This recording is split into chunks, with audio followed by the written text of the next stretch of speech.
Before we start, don't forget to like this video and subscribe if you haven't already. It's completely free and it supports me enormously. Share this video with your friends and family, spread the word. If you're a real fan, a big thank you to you. The sun was at its zenith, casting a relentless white light across the golden expanse of the desert. The air trembled in the heat, and only the breath of the wind stirred swirls of burning sand. Khandala, the prosperous village built around its sacred well, slept beneath the oppressive heat, its inhabitants seeking refuge in the shade of their clay-walled houses. It was then that a silhouette appeared on the horizon, at first indistinct, rippling in the heat haze. Gradually it became clearer. A man was advancing, draped in a long, dusty coat, his hood pulled down over his face. His steps were slow but sure, as if he already knew the way. The children playing near the houses were the first to notice him. One of them, intrigued, ran to warn the elders gathered in the main village square. Soon, several eyes turned toward the stranger walking toward Khandala, trailing a long shadow across the burning sand. No one knew who he was or where he came from, but one thing was certain. He was no mere lost traveler. His arrival marked the beginning of a change no one could have foreseen. In the shade of a large acacia tree, a few elders watched the stranger approach, their faces marked by experience and caution. Khandala was a prosperous but isolated village. Few travelers dared venture so far into the desert, and those who did were usually looking for water or rest. Yet this man advanced with uncanny confidence, as if he already knew the route to the sacred well. The first murmurs rose among the villagers. Women interrupted their tasks to cast curious glances toward the stranger. The wary men discreetly grabbed their shepherd's crooks or positioned themselves near the market, ready to intervene if necessary. Even the children, usually carefree, cautiously retreated behind their elders. The first to speak was Bahir, an old man with a white beard, respected by all. He stepped forward a few steps and called out in a loud voice, "Traveler, what are you looking for in Khandala?" The stranger stopped, slowly raising his head. Beneath his hood, his dark eyes shone with a strange intensity. A heavy silence fell over the square. In a grave tone, he finally replied, "I'm not looking for anything. I've come to warn you." A shudder ran through the crowd. A heavy silence fell after the stranger's words. The villagers exchanged worried glances. Had he come to warn them of danger? Was misfortune approaching Khandala? Bahir, the old man, cleared his throat before calmly replying, "What warning are you talking about, traveler?" "Khandala is a blessed village, protected by its sacred well. We have never lacked anything." The stranger waited a moment before continuing, his deep voice echoing like the desert wind. "Khandala is indeed prosperous, but your heart has become arid like the sand that surrounds you. You have forgotten balance. You draw without measure, without gratitude, and the desert has noticed." A few nervous laughs erupted from the crowd. A merchant shrugged. "Crazy words," he murmured. But the stranger didn't waver. He raised a hand toward the horizon where the sun was glowing red. "The wind is already blowing. Listen to it. If it becomes angry, it will sweep everything away in its path." A shudder ran through some of the villagers. Others looked away, refusing to hear these dark words. But something in the stranger's voice seemed true and disturbing. In the heart of the village of Khandala, an ancient well stood, surrounded by stones polished by time. It was the pride of the inhabitants, their most precious treasure. Unlike other desert watering holes that dried up with the seasons, this one never ran dry. Its fresh, crystal-clear water flowed abundantly, allowing crops to thrive and livestock to survive even in times of great drought. The elders said that this well was a gift from the desert itself, a pact sealed between nature and the first inhabitants of Khandala. "Respect the water and it will nourish you," they said. And for a long time the villagers had followed this wisdom. Every morning, before drawing water, they murmured prayers of gratitude, and no one would dare waste a single drop. But over time, prosperity had bred forgetfulness. Khandala had grown, and the villagers had stopped seeing the well as a gift, but rather as an acquired right. more water was drawn to irrigate ever larger fields, to water ever-increasing herds. The water was there, inexhaustible, they thought, but beneath the surface something had begun to change. Over the years, Khandala had become a thriving village. Harvests were abundant, markets bustling, and caravans of merchants came from far and wide to trade spices, fabrics, and precious metals for water and local produce. Prosperity had bred pride, and little by little the old teachings had faded from memory. The villagers were no longer content to take what they needed. They wanted more. New fields were dug further into the desert, requiring ever more water. Herders multiplied their herds, drawing from the well without restraint. Makani, a wealthy and influential merchant, encouraged this expansion. "Why limit ourselves?" he would say, laughing. "The desert belongs to us as much as to these old legends." The village elders, worried, tried to warn the population, but who would have listened to words from another era when Khandala was prospering like never before? "The well has always given us what we wanted," the younger generations replied. "It always will be." And so, under a relentless sun, the village continued to expand its wealth, blind to the first signs of imbalance. At first, the changes were almost imperceptible. The water in the well still seemed plentiful, but the elders who had learned to listen to nature noticed that the wind was blowing differently. It carried with it a heavier heat, finer, almost hissing sand. One night, a woman from the village, while fetching water, thought she saw the shadow of a snake undulating near the well. But when she approached, there was only sand, gently seeping between the stones. Troubled, she recounted her experience to the elders, but the younger ones laughed at her fears. "These are only illusions," Makani told her with a smile. "The desert plays tricks on the weak." But other disturbing phenomena followed. Cracks appeared around the well, small at first, but widening every day. The date palms near the market bore less fruit, and some animals began to flee toward the horizon, as if driven by an invisible force. The elders gathered in secret.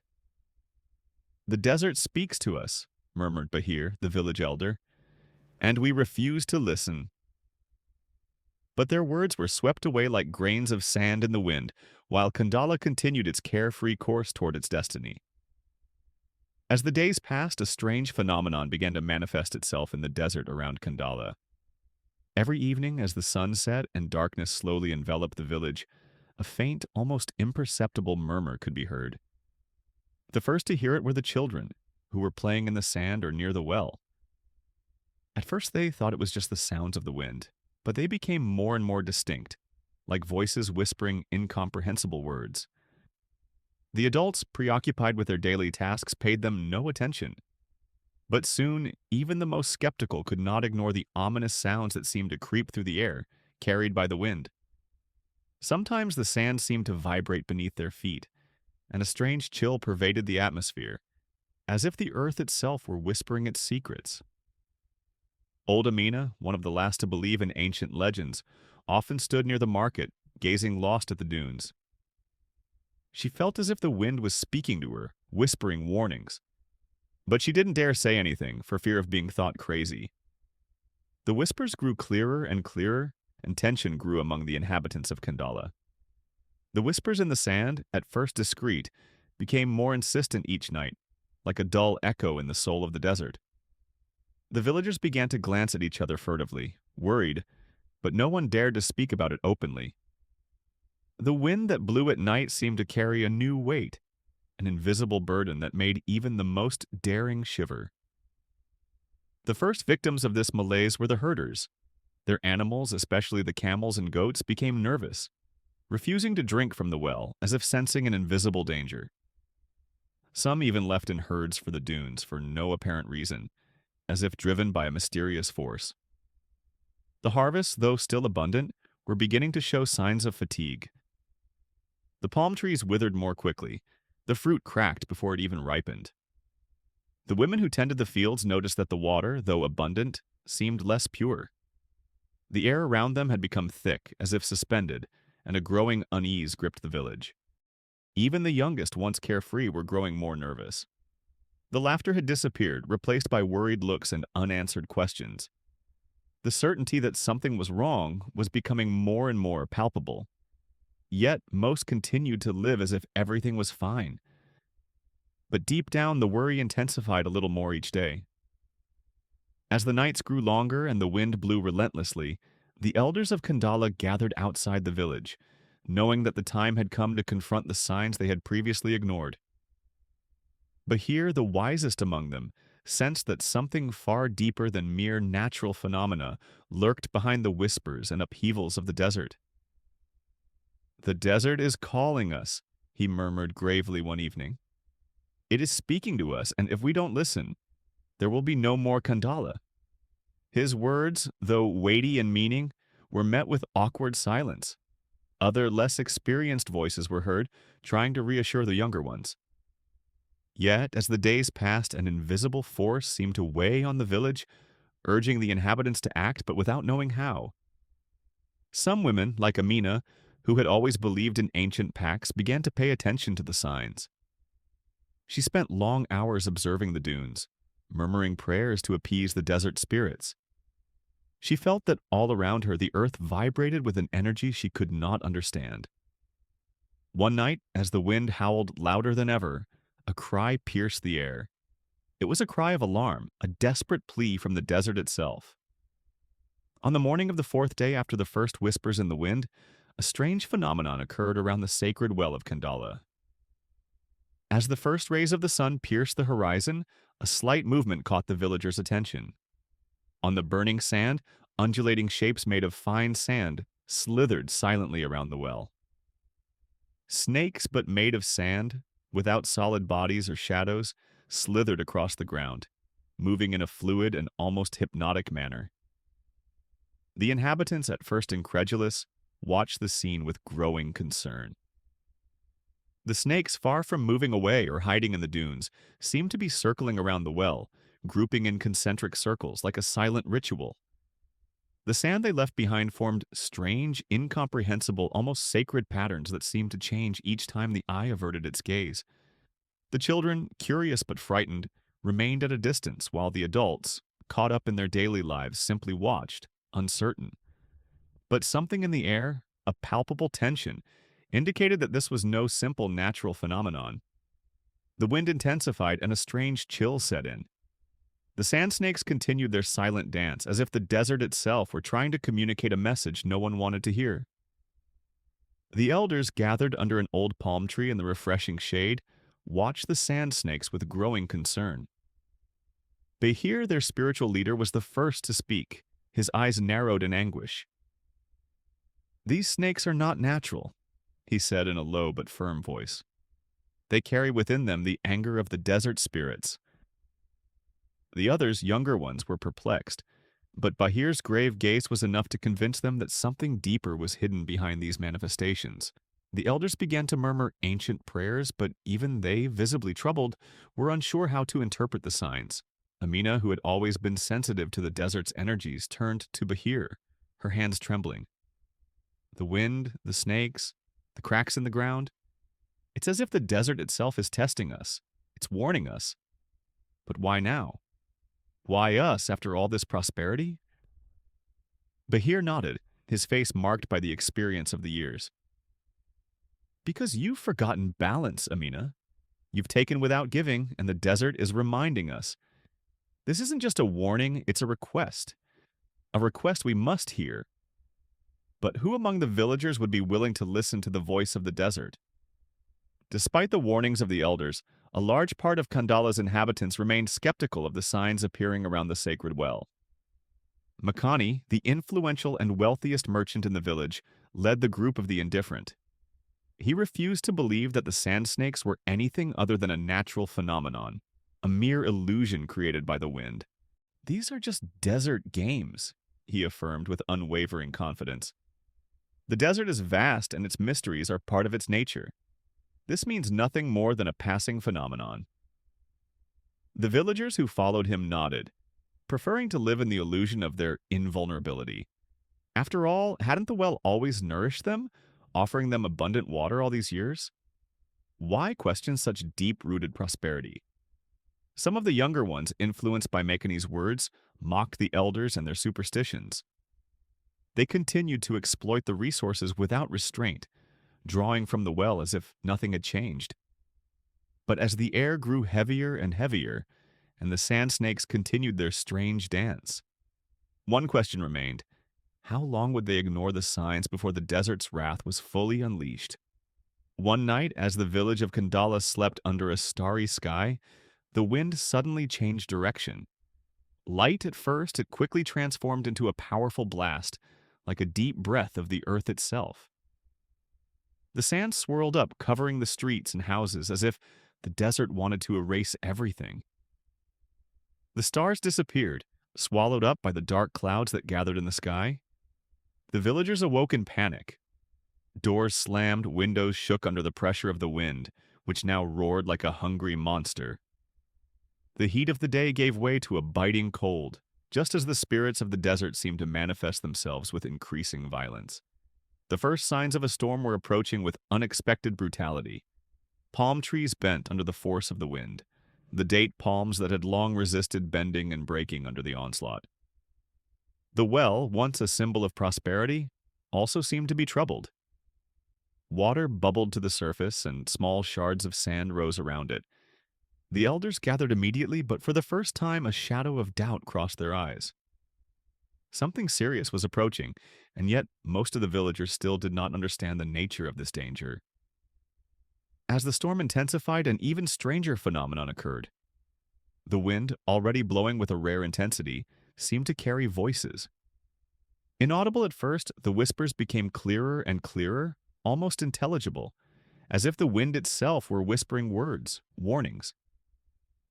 "Listen. Listen to the desert," the voices said. The inhabitants huddled inside their houses, their windows closed, but the whispers seemed to penetrate the air, invading every corner, carried by an invisible force. Those most sensitive to the vibrations of the desert, like Amina, shuddered upon hearing the words. She felt that the wind carried not just air but anger, an ancient energy ready to be released. The voices were uninterrupted, like a prayer both gentle and menacing, intensifying with each gust. The terrified villagers looked at each other, unsure of what to do. The younger ones hid, hands over their ears, unable to bear the incessant murmur. But the older ones, like Bahir, recognized in this sound a message from the desert, a call that could no longer be ignored. "The desert remembers," Bahir said in a trembling voice. "He remembers what we have forgotten." But, as always, the majority refused to listen. Despite the intensifying storm and the voices threatening to rend the air, Makani remained firm in his convictions. These were merely natural phenomena, he believed. The wind had always blown strongly in the desert. Storms were frequent. He refused to accept that these signs were a warning from the desert spirits. In his eyes, this crisis was nothing more than a temporary inconvenience. "We've weathered much more violent storms," he told the villagers gathered around him, their voices muffled by the sound of the wind. "It never changed anything. This wind is simply a whim of the desert. It will calm down, as it always does." Some villagers, comforted by his words, were persuaded and withdrew into their homes, seeking shelter from the gusts. But others, more skeptical, looked around, sensing that something was different this time. They looked at Bahir and Amina, searching for answers they couldn't ignore. Makani, however, remained adamant. He continued to organize village activities, sending workers to secure stables and houses. In his eyes, there was no room for superstition in a world where man reigned over nature. Yet the longer the storm lasted, the harder it became to maintain this illusion. The wind showed no sign of abating, and the earth itself seemed to be seething with anger.